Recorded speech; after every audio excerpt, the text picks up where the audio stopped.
Nekada u Jugoslaviji. Šta smo sve imali? Podelite i pišite u komentarima vaše mišljenje. Sada gledajte.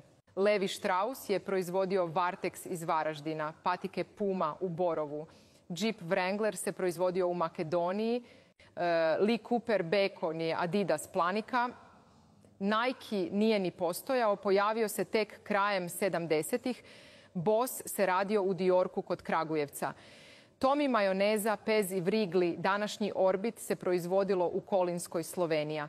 Podravka iz Koprivnice sa Vegetom pokrivala 20% svjetskog tržišta začina, a njihov goveđi gulaš bio čak i u vojnim paketima nekih armija. Naša Roland, klasa maline, bila najskuplja na tržištu, a mi bili najveći izvoznici. Sarajevski Tas proizvodio 40.000 Volkswagena. Cimos je proizvodio Citroena. U Prištini se radio Peugeot. Ida iz Kikinde 10.000 Opela.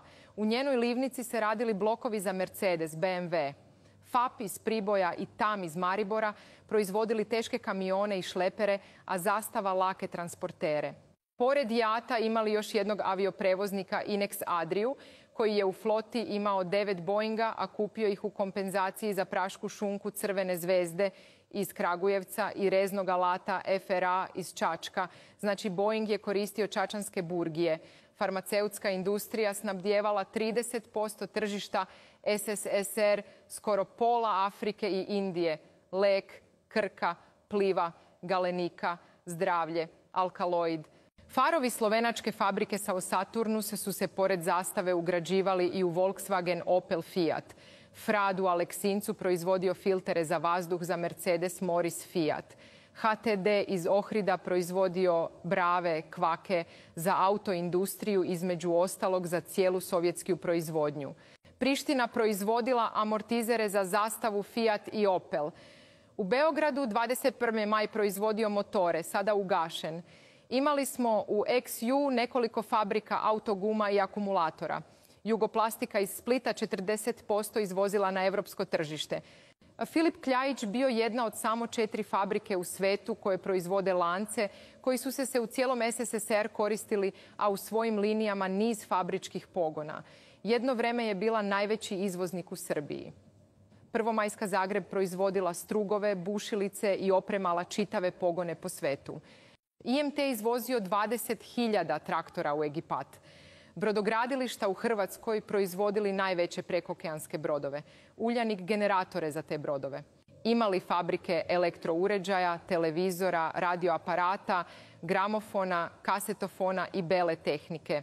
Beograd čak proizvodio i aparate za espresso. U Sloveniji, u Bujama, još krajem 70-ih počeli da se sklapaju kompjuteri.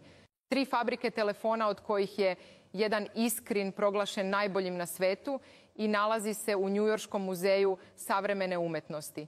Imali 2 fabrike sijalica Teslu, Pančevo i TIZ Zagreb, sada nemamo ni jednu.